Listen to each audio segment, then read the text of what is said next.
when Sundowns was playing, Inhliziyo cishe yaphuma ngomlomo, but we find now with Utito opening the scoring goal on the 7th minute, and yeah, it was showing Guti Siabuya, and also Utito acted as a heartbeat of the team today.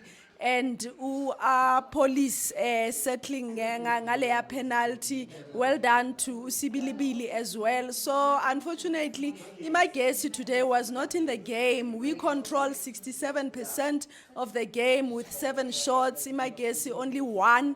And so you could see Guti Imagesi, it's really battling, and it came to the game with maybe thinking Guti there's something that they can do, but Pirates was controlling the game. So I'm happy.